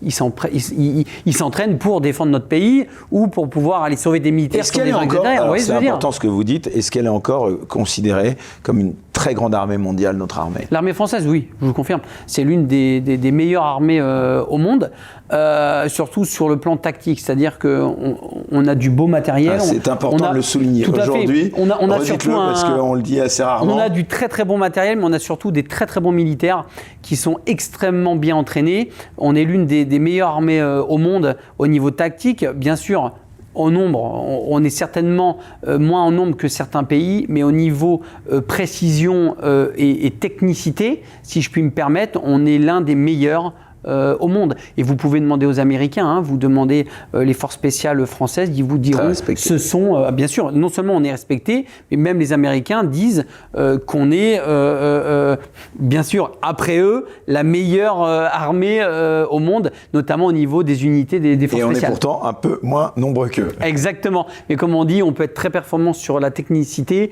et avoir moins de nombre. Le plus important, c'est la technique. Comme on dit, vous pouvez faire une mission extrêmement technique avec peu d'hommes, avoir 10 000 hommes et n'avoir aucune technique et perdre votre bataille. Eh bien écoutez, ce sera le mot de la fin, un mot positif. Merci beaucoup Adrien Bocquet d'avoir accepté donc cette invitation. On le redit, une émission qui avait été enregistrée très peu de temps avant sa diffusion pour les raisons de sécurité que vous évoquiez.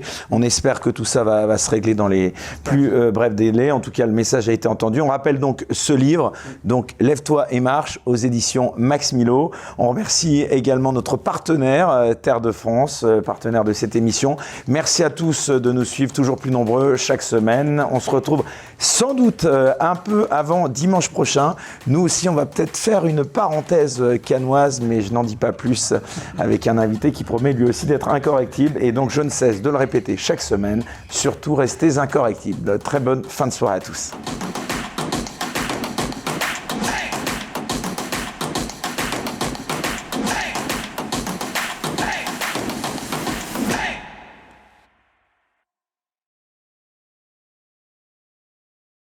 Retrouvez les incorrectibles avec terredefrance.fr, la nouvelle marque solidaire et patriote.